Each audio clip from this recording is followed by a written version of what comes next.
Assalamualaikum warahmatullahi wabarakatuh. Pada kesempatan ini, kita akan membahas mengenai salah satu aplikasi dari pemrograman linier dalam kehidupan nyata yang dikenal dengan model transportasi.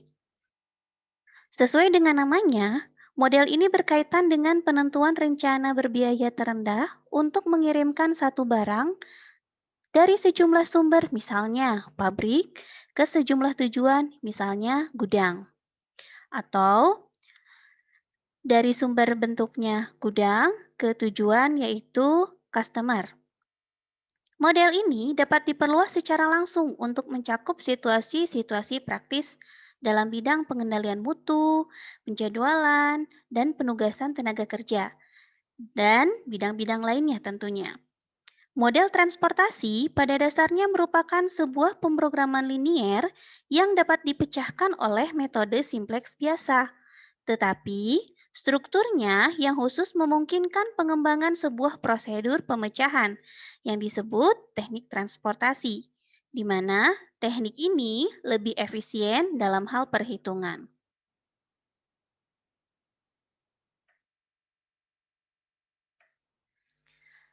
Pada model transportasi, kita akan menentukan sebuah rencana transportasi sebuah barang dari sejumlah sumber ke sejumlah tujuan.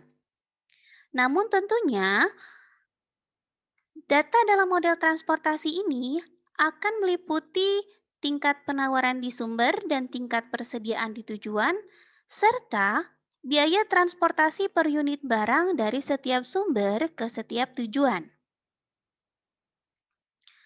Dalam model transportasi, diasumsikan bahwa hanya terdapat satu jenis barang, sedangkan tujuan dapat menerima barang lebih dari satu sumber atau lebih.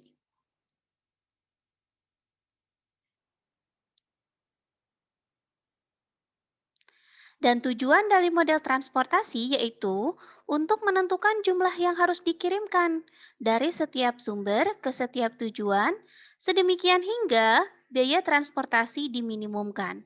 Di sini, model dari transportasi dapat kita lihat dari gambar ini, di mana dari setiap sumber terdapat unit penawaran. Di sini dimisalkan untuk sumber 1 adalah A1, sumber 2 A2, dan seterusnya sampai sumber ke M adalah AM.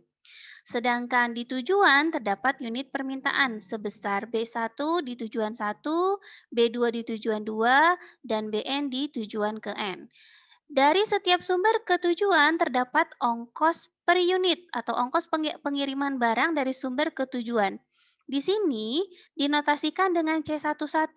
C11 merupakan ongkos kirim dari sumber 1 ke tujuan 1, yaitu sebesar C11 per unit barang yang dikirimkan dari sumber 1 ke tujuan 1.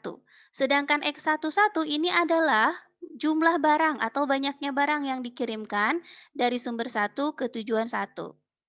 Dan seterusnya. Sehingga jika M ini merupakan banyaknya sumber, N banyaknya tujuan, AI adalah jumlah penawaran di sumber I, dan BJ permintaan di tujuan J.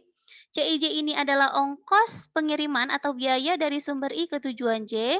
XIJ adalah jumlah barang yang dikirimkan dari sumber I ke tujuan J.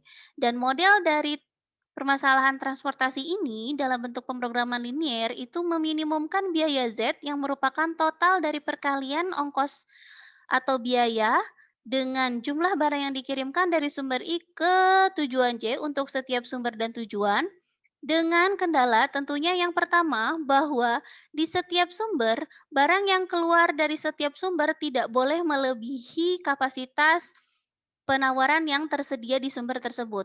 Sedangkan di tujuan, barang yang masuk ke tujuan tersebut tidak boleh kurang dari permintaan yang ada di tujuan tersebut. Sehingga di sini kendala yang pertama ini merupakan kendala jumlah penawaran di setiap sumber, dan yang kedua adalah jumlah permintaan di setiap tujuan.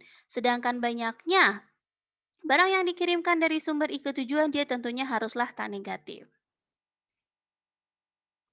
Untuk model transportasi sendiri, ada yang dikatakan seimbang dan ada yang dikatakan tidak seimbang. Di mana pada model transportasi yang seimbang tentunya jumlah Penawaran haruslah sama dengan jumlah permintaan.